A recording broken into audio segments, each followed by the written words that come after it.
With the release of Theros, we actually ran into a lot of cool new decks. Anybody who's been playing online right now can see that there's just a ton of stuff available to be played in Standard. And not just decks that you're used to, there's some other cool stuff that's starting to turn up on the scene. This time, Giants. Yeah, we've been wanting to build a Giant deck because there's been a couple of things that sort of planted the seeds with Eldraine, but Theros dropped a few more on us that make it viable.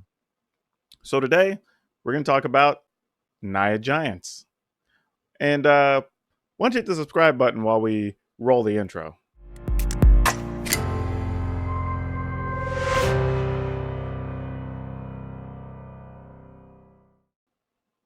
Okay, so here it is, NAYA Giants. I got to give credit where it's due, though. This list comes from TitansFan920 over on Twitter. I believe he also has some stuff on Twitch. But this deck is pretty sweet. Now, in general, it plays a lot like a ramp deck. So you're playing early creatures, early mana to try to get to those big 4, 5, 6, 7 mana things. But totally doable, and it actually plays pretty smoothly. It feels a little weird because you're playing such huge creatures, but it's actually a lot of fun. So let's go down the list. You're starting out with Gilded Goose. It's the easiest one drop we can find that actually generates mana, so obviously it had to make the list. Obviously, we're going to play Paradise Druid. When you're playing 3 colors, this produces any color, it's going to fill a lot of gaps for you.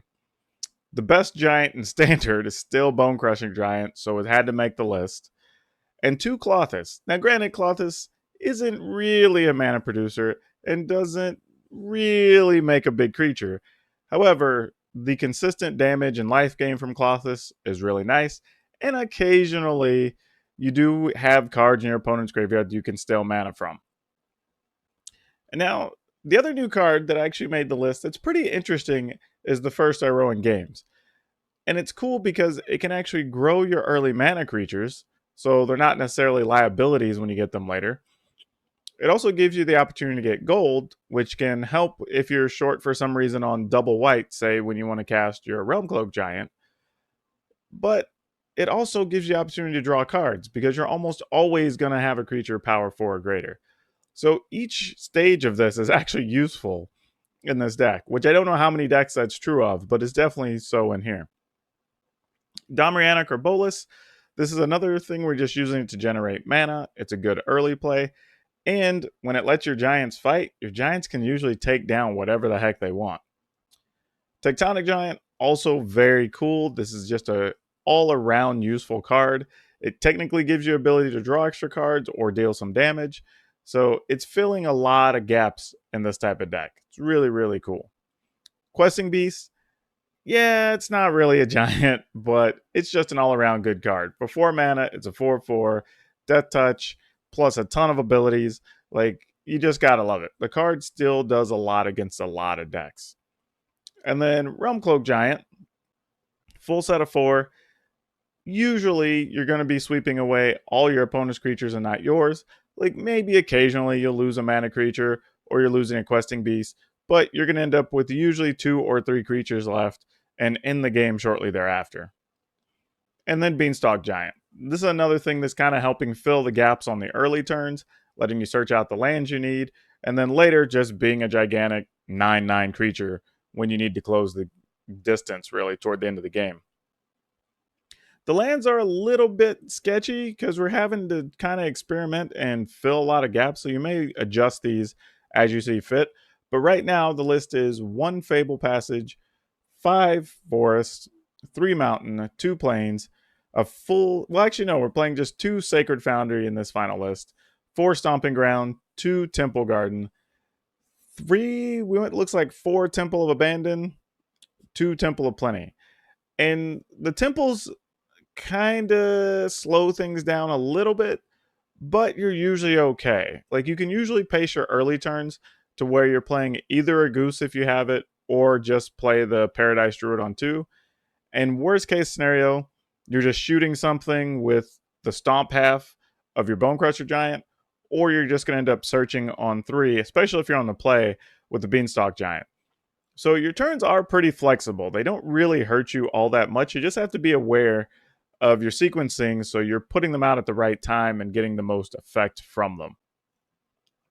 The sideboard, we didn't go with a whole lot of new cards here. You're playing 3 lava coils, kind of for the obvious reasons. Same on the Scorching Dragonfire. Though Scorching Dragonfire is an instant, and it does matter when you have some of the smaller decks, say like Rakdos Knights or something that may be trying to equip or do some other pump abilities or whatnot. You want to get around that. Destiny Spinner, it's been okay so far. I'm not sure if it has a permanent home because this deck doesn't play a ton of enchantments, so it's not really getting that big boost of making the extra creatures, but it does stop your stuff from being countered, which is pretty important whenever your stuff costs 5 mana plus, especially for your hitters that you're trying to close the game with. A couple of copies of Cinder Vines. I may find spot to go up to a third one of these because we now live in a world where Cindervine, other than just dealing damage for your opponent casting non-creature spells and being able to get rid of problematic things like Banishing Light, it can actually be used as creature removal against some decks. There's enough decks playing enchantment creatures now, thanks to Theros, that this actually lets you take out more things than you would think. So it's worth considering a third or fourth copy, maybe in place of one of the Destiny Spinners and maybe one of the Lava Coils. Kind of depends on what the format ends up looking like. Flame Sweep to get rid of all the little annoying things that are in your way. Shifting Ceratops, obviously against the blue decks.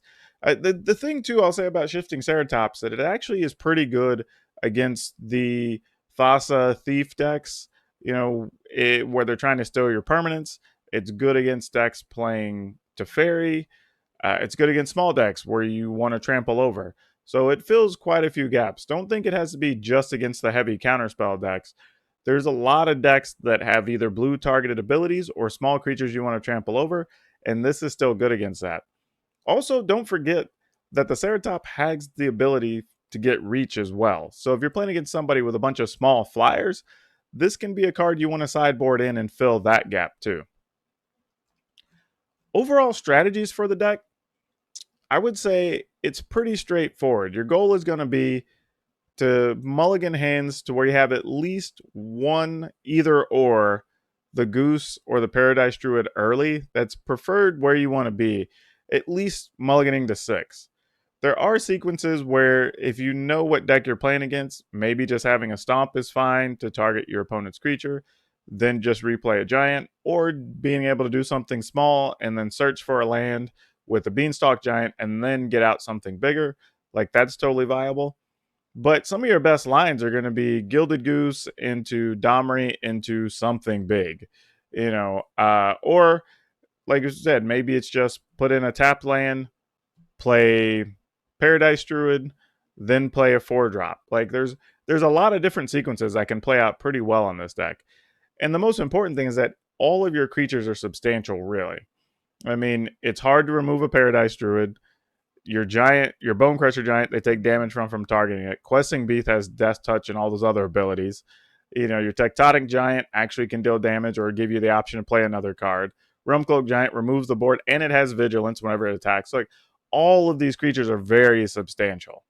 And then when you toss in the first RO in games, well, now you're looking at making the lesser creatures even better. And it's actually still possible that you could activate, or I guess bring to life, a Clothis and be able to attack with that alongside your other big hitters. So there's a lot going on with this deck. It looks really silly. It almost looks like what you call a little kid tribal deck, because you just picked a tribe and went, okay, let me find the best cards in that tribe and I'm going to shove them together. But it actually has some thought behind it. Like, each card has a purpose. Each card is doing a particular thing. And all the creatures, really outside of your mana creatures, do work to drive toward the end of the game.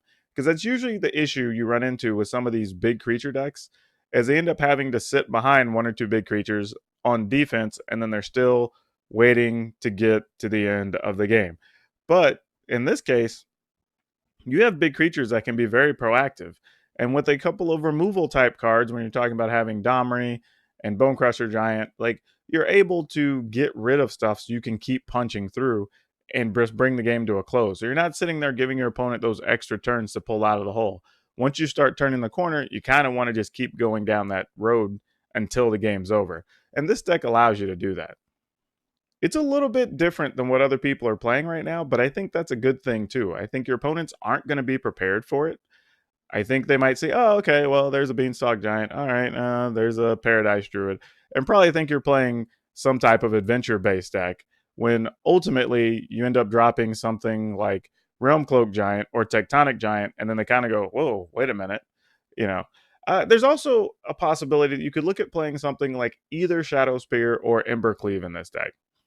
If you were to shave some one-ofs here or there, those are probably the cards you'd be looking at, mostly to give your creatures trample more than anything else, to just make it even harder for your opponents to block your cards and to just end the game. Because again, you don't want to get in that situation where you do get 2 or 3 big creatures, but they have the white castle that's just there to make a chump blocker every turn and slow you down. Like, that's not going to get you where you want to go.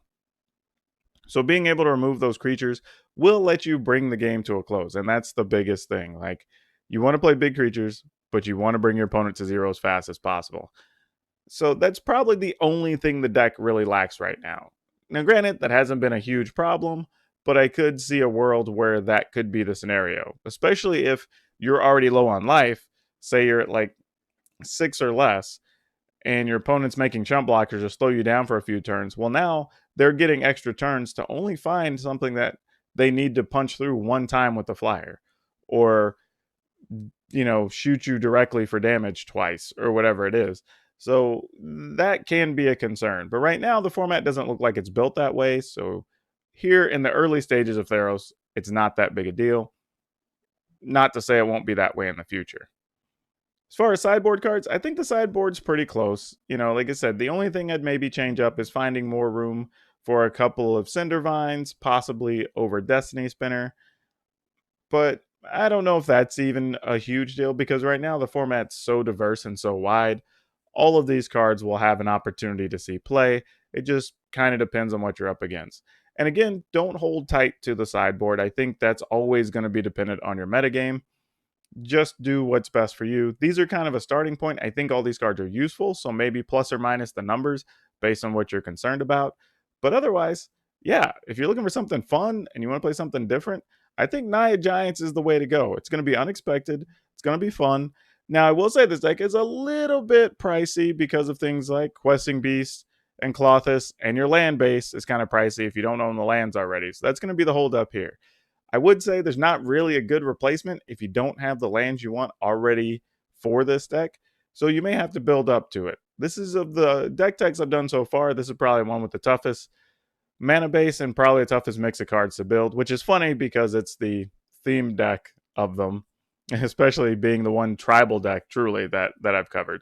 So that's probably the one hold up to this deck. But if you're looking for something different, definitely give this a run. I think it'd be really fun. Take to your local event, and I think you'd have a blast with it.